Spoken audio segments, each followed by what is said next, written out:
Ser podcast. Las 7 de hoy por hoy. Ser podcast.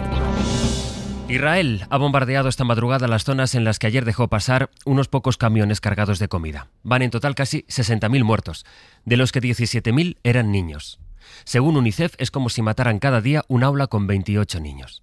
Ahora Israel ha decidido matarlos también de hambre y para que nadie proteste o proteste menos, deja entrar unos pocos camiones que sin medidas de protección son asaltados enseguida. ¿Qué nombre tiene retener la ayuda en la frontera y matar a la gente de hambre o matarla a tiros mientras intenta ir a por comida? ¿Qué nombre tiene matarlos en las zonas que tú mismo has llamado seguras? ¿Qué nombre tiene dejar a la gente sin agua, sin luz, sin casas ni hospitales, sin médicos y convertir en insoportable la vida de un pueblo en su territorio y destruir sus casas? Ahora ya sabemos que un gobierno puede destruir un territorio y matar a su gente de manera sistemática, matarla de hambre y con bombas y que no pase nada. Ahora ya sabemos que en el mundo que desarrolló la justicia universal y la comunidad internacional era posible un genocidio, que es como se llama esto, que nadie podrá decir que no sabía o que no vio y que no pasara nada más que la vergüenza que nos recordarán las generaciones que vengan. Hola, buenos días. Israel ha matado al menos a 80 personas en Gaza solo este domingo, horas después de anunciar la suspensión temporal de sus ataques en algunas áreas del centro y del norte de la franja para permitir el reparto de la ayuda humanitaria. Una pausa de 10 horas diarias a sus bombardeos que debería ir acompañada de la apertura de rutas terrestres para los camiones de la ONU que aguardan desde hace semanas con miles de toneladas de medicinas y alimentos. Ayer entraron en la franja apenas un centenar de esos vehículos, a los que se sumaron varios aviones jordanos que lanzaron desde el aire 25 toneladas de ayuda desde el aire. Como decimos, un gesto con el que Netanyahu busca recuperar el favor de Donald Trump y de esa parte de Europa que empieza a incomodarse, ahora sí, con las imágenes de niños destruidos que llegan desde la franja. Fernando Bayo, buenos días. Buenos días, Astre. El Programa Mundial de Alimentos declaró ayer que 1 de cada 3 gazatíes lleva días sin comer y que casi medio millón de personas en el enclave palestino, casi medio millón, sufren condiciones similares a la hambruna. La Organización Mundial de la Salud también advirtió la semana pasada que más del 20% de las mujeres embarazadas y lactantes en la franja sufre actualmente desnutrición. Con todo esto, Francia y Arabia Saudí organizan hoy lunes en Nueva York una conferencia internacional en favor de la solución de los dos estados en Oriente Medio, después de que Macron anunciara la semana pasada que piensa reconocer al Estado palestino durante la Asamblea General de la ONU que se celebre en septiembre.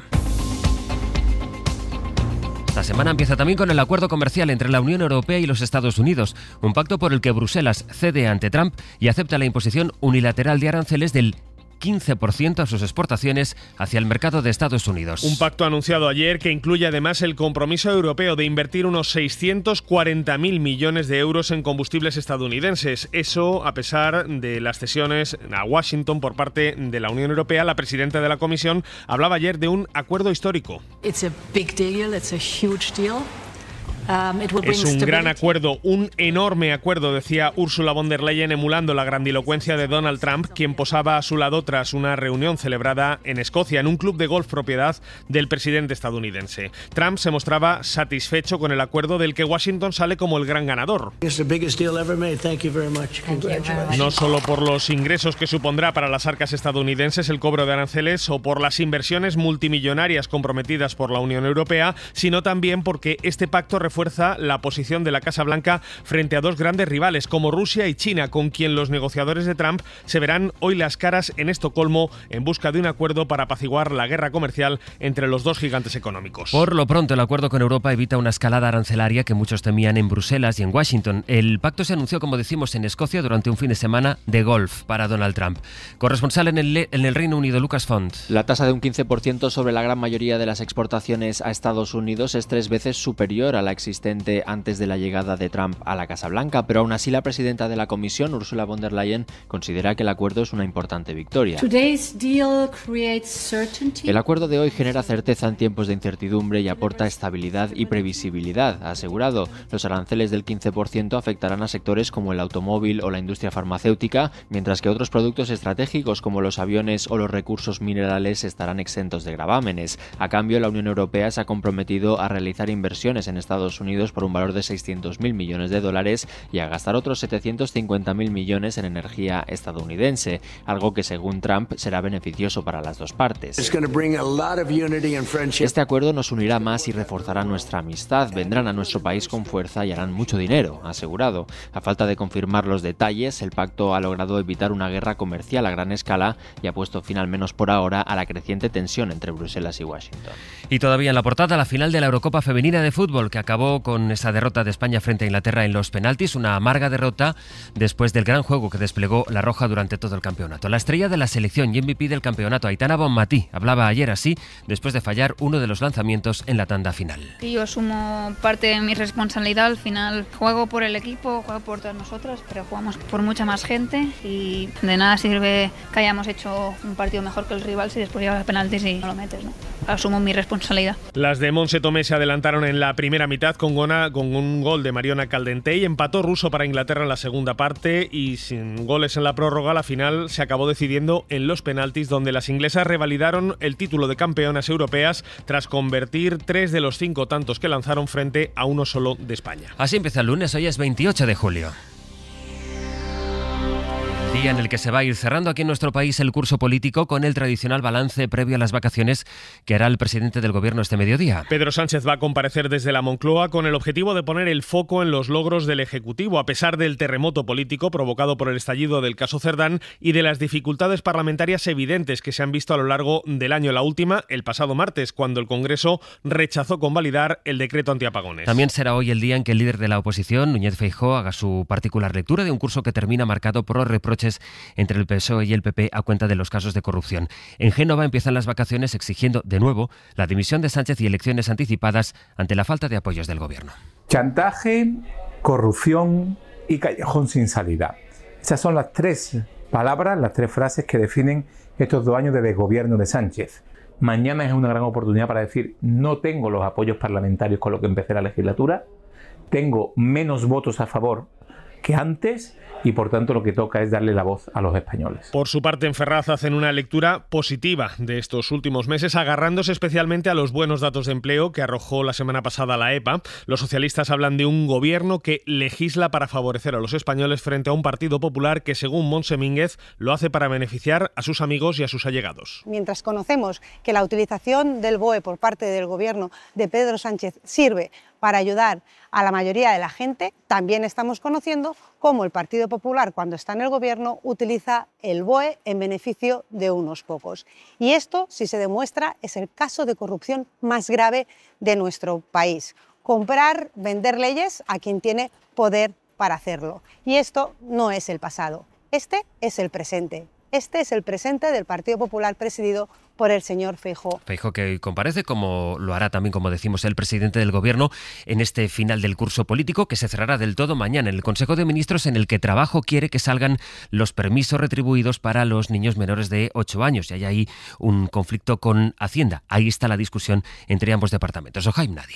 La retribución de los permisos parentales vuelve a sacar a relucir las diferencias entre la coalición de gobierno. De momento, el escollo para aprobar el decreto está en Hacienda, no tanto por la medida, sino por el coste. El ministerio, encabezado por la socialista María Jesús Montero, pide estimar esos costes para cuadrar las cuentas. Mientras, desde Sumar, el partido de la ministra de Trabajo, Yolanda Díaz, piden celeridad para desbloquear el acuerdo. Ernest Urtas, un portavoz. Ya vamos tarde adoptando esta medida y por eso le quiero pedir al Partido Socialista que deje de bloquear la retribución de los permisos parentales. Por lo tanto, el decreto contempla varias medidas, pero la principal es la remuneración de al menos 4 de las 8 semanas de permiso por cuidado de hijos, tal y como dicta Bruselas. De hecho, España ya ha sido sancionada por incumplir esta retribución. Fuentes de la Moncloa aseguran que la medida saldrá adelante lo antes posible, pero no especifican cuándo, y añaden que de aquí al martes, a ese último Consejo de Ministros antes de vacaciones, todo es posible. Y quien está dispuesto a recordar todo el rato al gobierno que le faltan los votos suficientes es Carles Puigdemont, que reapareció ayer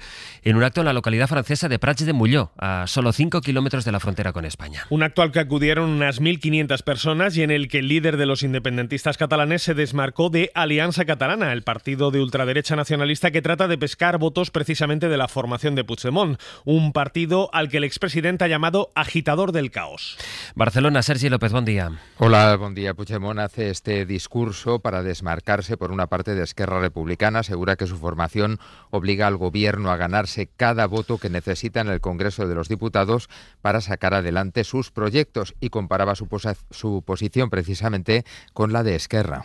Incomodem els que practiquen el populisme o els que surten negociats de casa. Dice Puigdemont que con su posicionamiento incomodan a la vez a los extremos, a los populistas y a los que salen negociados de casa, en referencia indirecta a Esquerra Republicana. No es un mensaje nuevo, pero Puigdemont reitera al gobierno de Pedro Sánchez que sus votos se los tendrán que trabajar. En Ceuta, más de 50 menores migrantes llegaron este fin de semana a nado hasta la ciudad autónoma, bordeando el espigón fronterizo del Tarajal. Vamos a Ceuta, Miguel Ángel Mendoza. Buenos días. Buenos días. Pues nada que ver estas dos noches desde el lado español de la frontera con la del viernes al sábado. Entonces entraban 57 menores, superando la cifra ya de 500 atendidos en los servicios municipales. Tirando de los recursos de emergencia, se espera que justo dentro de un mes puedan efectuarse las primeras salidas hacia la península. Las conversaciones ese día entre el gobierno ceutí con varios ministerios fueron constantes para taponar la entrada constante de personas, no solo de menores, sino los intentos de decenas de adultos. La vigilancia se mantenía este domingo en las inmediaciones de la playa a un lado y a otro por parte de los dos países, con el condicionante, eso sí, de mejor mar que la de ese día, y sin olvidar que las fiestas de la ciudad se inician mañana, momento de espera hasta su conclusión para colarse en cualquiera de las atracciones rumbo a la península. Las 7:11, 6:11 en Canarias. Información que les va a interesar a quienes tengan una hipoteca variable, porque el Euribor, el índice de referencia para la gran mayoría de los préstamos hipotecarios, vuelve a bajar en julio y permitirá ahorrar unos 112 euros mensuales en las hipotecas contratadas hace un año. Pablo Anzola, buenos días. Buenos días, sí, el Euribor se resiste a bajar del 2% y a falta de 4 días para que termine el mes, apunta a cerrar la media mensual de julio en el 2,07%. El índice de referencia para las hipotecas variables lleva 3 meses prácticamente estancado. Sin embargo, la senda descendente, que arrancó ya hace casi un año y medio, sigue abaratando los créditos hipotecarios. De hecho, la cuota media de una hipoteca de 150.000 euros a devolver en 25 años pasará a ser 111 euros más barata para quienes la revisen con el Euribor de este mes. Será de 640 euros frente a los más de 750 que marcaba en julio del año pasado.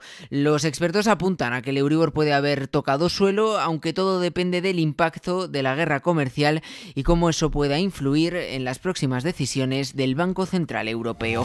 Ya a esta hora de la mañana también con Ruth García desde Murcia. Hola Ruth, buenos días. Hola, buenos días. Y con Mario Alejandre desde Castilla y León. Mario, buenos días. Hola, buenos días. Empecemos con una historia, Ruth, que nos devuelve la mirada a Torre Pacheco, la historia de Hassan, que ha reabierto su kebab con el apoyo de los vecinos. Efectivamente, este fin de semana el kebab de Hassan, que volvió a abrir sus puertas, y no solo un restaurante, es un símbolo.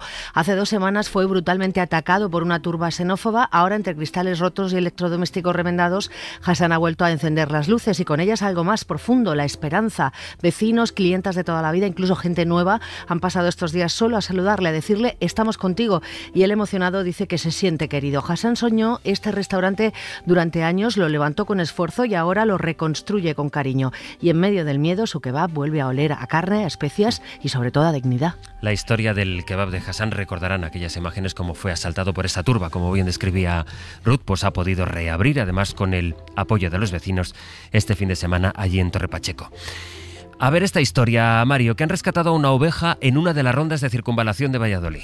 Sí, podríamos haber puesto, por ejemplo, de banda sonora La Mandrágora, con aquella ovejita lucera que cantaban. Bueno, en el 112 de Castilla y León reciben casi 1 millón de llamadas todos los años. Y tiene que haber algunas que se quedan grabadas en la memoria de los operadores. Entre ellas, seguramente, las que recibían la semana pasada, procedentes de varios conductores que, en plena mañana, con bastante tráfico, aseguraban haber visto una oveja paseando por una de las rondas de circunvalación de Valladolid. Del origen del animal, nada se sabe, pero en su deambular por esta vía, que tiene doble sentido de circulación, que tiene 4 carriles, estuvo a punto de provocar un accidente de tráfico. Eso obligó a movilizar a patrullas de la policía, a camiones de bomberos, que finalmente consiguieron capturar a la res sin que nadie, tampoco el ovino, sufriera daño alguno. La imagen del rescate está en nuestra web, en radiovalladolid.es. Y en Murcia hay un dato que es noticia, como ha subido 2 grados, Ruth, en solo 5 años la temperatura allí. Y podríamos decir que Murcia arde, y no es una metáfora, porque la ciudad ha subido 2 grados en solo 5 años y se convierte así en un termómetro viviente del cambio climático urbano. Según el Observatorio de la Sostenibilidad, el calor extremo ya mata más que el tráfico, y Murcia es un ejemplo claro: edificios mal aislados, pocas zonas verdes y una población vulnerable que sufre en silencio. El 33% de los españoles, dice el observatorio, no puede mantener su casa fresca en verano, y en Murcia eso se traduce en noches sin dormir, en riesgos para la salud, y el observatorio propone soluciones: menos asfalto, más árboles y más justicia climática. Mientras tanto, el complejo industrial de Escombreras, en Cartagena, sigue emitiendo más de la mitad de los gases contaminantes de la región de Murcia. Algunas historias desde Murcia y desde Castilla y León. Mario, Ruth, que tengáis un buen lunes. Igualmente, chao. Hasta luego.